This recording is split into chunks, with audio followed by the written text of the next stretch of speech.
BPSC mains की तैयारी में एक टॉपिक ऐसा है जो सिर्फ इतिहास का एक चैप्टर नहीं है, बल्कि ये भारत के एक राष्ट्र के तौर पर जागने ही कहानी है।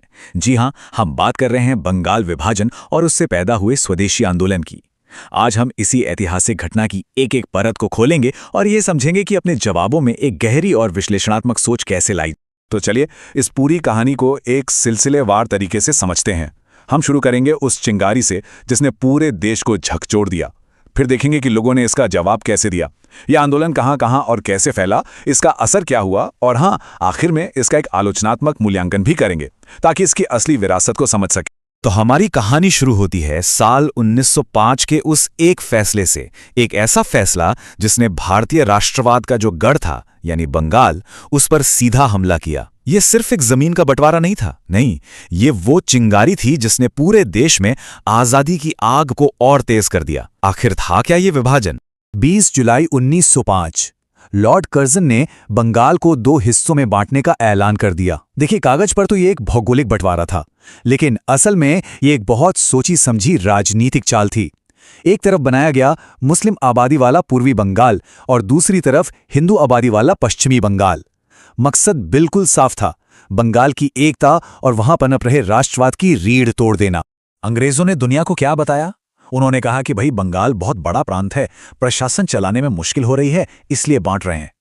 लेकिन हमारे राष्ट्रवादी नेता इस बहाने के पीछे की सच्चाई को तुरंत समझ गए। उन्होंने साफ कहा कि ये अंग्रेजों की वही पुरानी बांटो और राज करो की नीति है।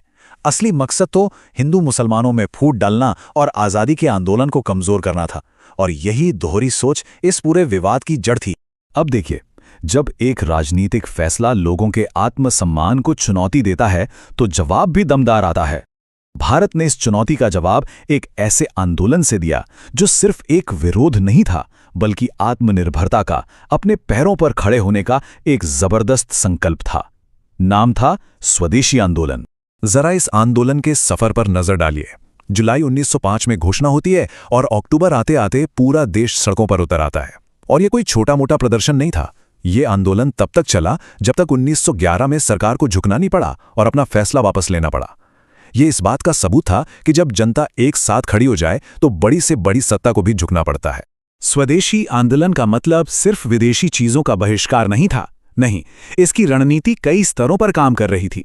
एक तरफ विदेशी कपड़ों की होली जलाई जा रही थी, तो दूसरी तरफ अपने देश में बने कारखानों को बढ़ावा दिया जा रहा था।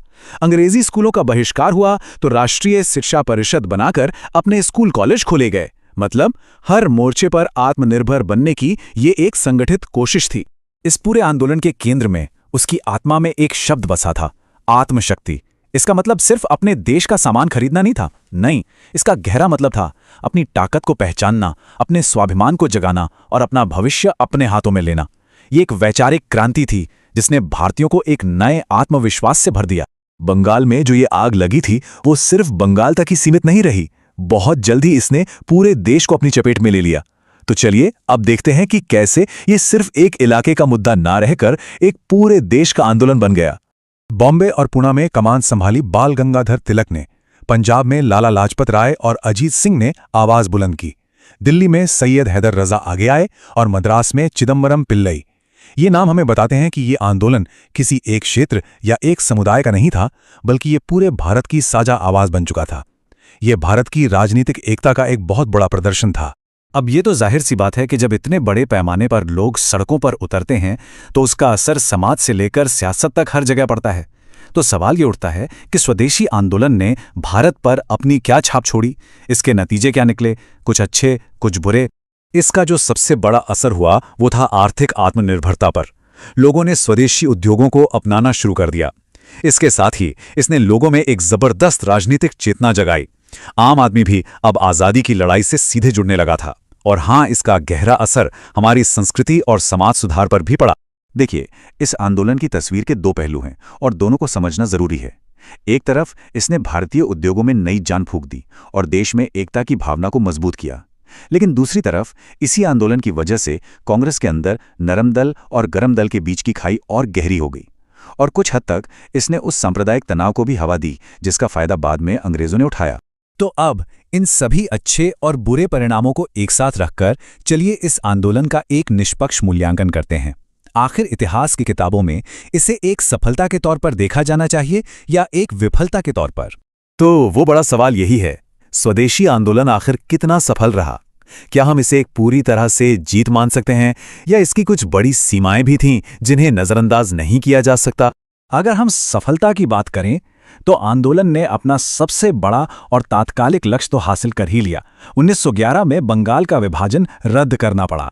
लेकिन इसकी जो असली और दूरगामी सफलता थी वो ये थी कि इसने आज़ादी की लड़ाई को कुछ पढ़े लिखे लोगों के कमरों से निकालकर आम जनता के बीच सड़कों पर ला खड़ा किया। ये एक जन आंदोलन बन गया। लेकिन हमें इसकी कमियों को भी ईमानदारी से देखना होगा।